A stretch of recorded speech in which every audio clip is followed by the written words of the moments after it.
ഒരു ഭിത്തിക്ക് അപ്പുറം ഇപ്പുറം കഴിയുന്നേ. മച്ചമ്പയാണെങ്കിൽ അങ്ങനെ പോവോ? കാരണം മച്ചമ്പി വിളിക്കാത്തൊരു കാര്യം പോവോ? കഴിച്ചു കഴിഞ്ഞെങ്കിൽ എന്നിട്ട് പോയിട്ട് കൈ കഴിച്ചു വിഷമം പറഞ്ഞാൽ എന്താ കുഴപ്പം? എന്താ പറഞ്ഞ എന്താ തെറ്റ്? ഒരുത്തൻ ചാടിക്കയറി പോയേക്കാണ് അല്ലെ? എന്നെ പോലെ ഒരുത്തനോട് വിളിച്ചില്ല. പക്ഷേ ഇവിടെ വന്നിട്ട് ഒരുത്തൻ എന്നെ വിളിച്ച് അവനെ വിളിച്ചില്ലെങ്കിൽ ഞാൻ പോകൂല. ഞാൻ എൻ്റെ പട്ടി പോലും പോകൂല. പിന്നെ ഒരു കല്യാണം ആയിക്കോട്ടെ, അടിയന്തരം ആയിക്കോട്ടെ, പിന്നെ പാലുകാച്ച ആയിക്കോട്ടെ, എന്ത് തേങ്ങ ആയിക്കോട്ടെ, ഞാൻ പോകൂല. അങ്ങനെയാണ് നമ്മൾ ശീലിച്ചേക്കണത്. ഇവിടെ വാർത്തന്മാര് നമ്മളെങ്ങനെ കൊച്ചാക്കാന്ന് പറഞ്ഞിട്ടാണ് പോണത്. എന്റെ പൊന്ന് ക്ലീറ്റസ്, ഇവൻ പറയുന്നത് കേട്ടോണ്ട് നീ ഓരോന്ന് വിളിച്ച് പറയരുതേ. ദണ്ണമുണ്ടമ്മ, ദണ്ണം. അങ്ങനല്ലല്ലോ, ഞാൻ 10 ആളറിയുന്ന ഒരു പ്രമുഖനല്ലേ അമ്മ. ക്ലീറ്റോ, അങ്ങനെയാണെങ്കിൽ അമ്മയ്ക്ക് ദേഷ്യം ഉണ്ടാവണ്ടേ? അമ്മേനെ വിളിച്ചിട്ടില്ല, അമ്മാവനെ വിളിച്ചിട്ടില്ല, അവർക്ക് ആർക്കും ഒരു കുഴപ്പമില്ലല്ലോ. അമ്മാവനെ വിളിച്ചില്ല നിനക്ക് എങ്ങനെ അറിയാടി? എങ്ങനെ അറിയാം നിനക്ക്? അമ്മാവനെ വിളിച്ചെങ്കിൽ അമ്മാവൻ പറയൂലേ? നീ ചുമ്മാ എഴുതാപ്പുറം വായിക്കല്ലേ. അങ്ങേരെ എല്ലാരും വിളി. എന്നോട് എന്തോ അങ്ങേർക്ക് ഉള്ളിൽ കിടപ്പുണ്ട്. അത് തന്നെ വരും. നീ നോക്കിക്കോ, അയാള് സുകുമാരൻ എന്ന് പറയണ ചെറ്റ എൻ്റെ അടുത്ത് വരും.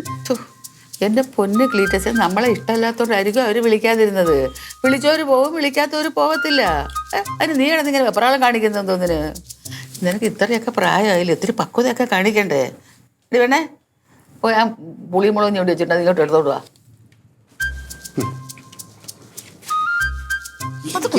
പരിഭവമൊന്നുമില്ല. എനിക്കെന്തൊരു വിഷമം.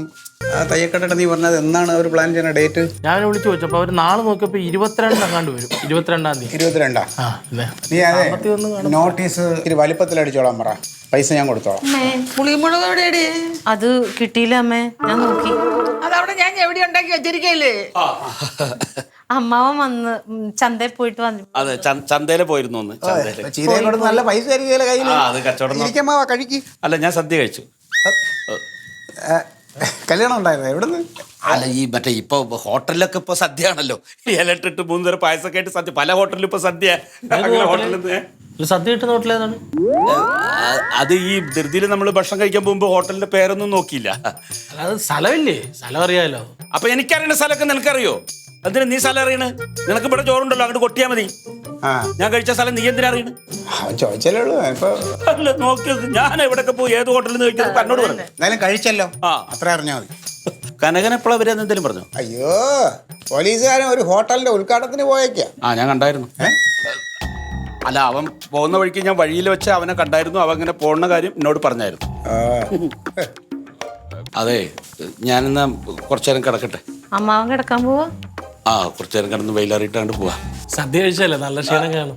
അതെ, ഇപ്പൊ സദ്യ ഹോട്ടലിലൊക്കെ നല്ല ഭക്ഷണം. കുറച്ചു നേരം കിടക്കട്ടെ. ഞാനങ്ങ് വരാം. നിനക്കൊരു കാര്യം മനസ്സിലായ? ചോറ് വന്നിട്ടില്ലെന്ന് കഴിച്ചപ്പോ തന്നെ മനസ്സിലായില്ലേ? അയ്യോ, ഒന്നും പറഞ്ഞില്ല. ഞാൻ ഒന്നും പറഞ്ഞില്ലേ.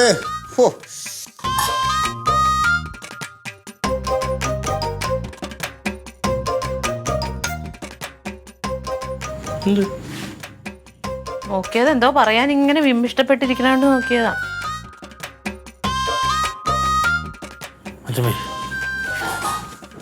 നിന്നെ വിളിച്ച? എന്നെ വിളിച്ചു. പക്ഷേ നമ്മുടെ കുടുംബത്തിലെ കാരണവരായ അമ്മാവനെ വിളിച്ചില്ല. അങ്ങനെ അമ്മാവനെ വിളിക്കാത്തടത്ത് ഞാൻ അവിടെ വലിഞ്ഞു കയറി പോകുന്നത് ശരിയാണോ? ശരിയല്ല. പക്ഷേ അമ്മാവന്റെ മരുമകൻ പോലീസുകാരൻ അങ്ങനെ സദ്യ നക്കാനായിട്ട് പോയേക്കാണ്. പിന്നെ അവൻ ഈ പറഞ്ഞ മാതിരി ബന്ധങ്ങളോ അമ്മാവനെന്നോ കുടുംബമോ അങ്ങനെയൊന്നും ഇല്ലല്ലോ. വളരെ മോശമായി പോയി. ഈ കുടുംബത്തിലെ ഏറ്റവും പ്രായത്തിൽ മൂത്ത ആളാണോ മാമൻ? ഇന്നൊരാളെ ചോറിലെ ഭിത്തിക്കകത്ത് കയറേണ്ട ആള്. അങ്ങനെ ഒരാളെ വിളിക്കാത്തതിന് ഈ അനന്തരം ഒരുങ്ങിട്ട് പോകുന്നത് ശരിയാണോ? അതാ പറഞ്ഞത്. നിങ്ങളെങ്ങനെ അറിഞ്ഞാൽ? എല്ലാം അറിയുന്നവൻ ക്ലീറ്റസ് മുത്തായി. പറഞ്ഞു പറയിപ്പിച്ചല്ലേ? അല്ലേ അല്ലേ? നിങ്ങൾ ചോദിച്ചപ്പോ ഞാൻ പോയി എന്ന് പറഞ്ഞു. അവള് പോരുതെന്ന് പറയാൻ പറഞ്ഞപ്പോ ഞാൻ അങ്ങനെ പറഞ്ഞു. അത് പിന്നെ ക്ലീറ്റോ അങ്ങനെ ഇവിടെ കിടന്ന് ബഹളം ഉണ്ടാക്കണം. ഒത്തുകളി സ്വന്തം ഭർത്താവിന്റെ മുമ്പിൽ എല്ലാരും കൂടെ ചേർന്ന് നമ്മളെ അങ്ങ് നാറ്റിക്കാണ്. നാണമില്ലാതെ കുറെ എണ്ണം. അതെ, ആണുങ്ങളായാലേ വാക്കിന് വ്യവസ്ഥ വേണം. ഇത് പറയാനാണ് ഞാൻ പറഞ്ഞത്. കഴിയൂല്ലെങ്കിൽ പിന്നെ എന്തിനാ ഏറ്റത്? ഇത്ര പ്രായമായില്ലേ, പക്വത കാണിക്കാൻ മാവ പക്വത.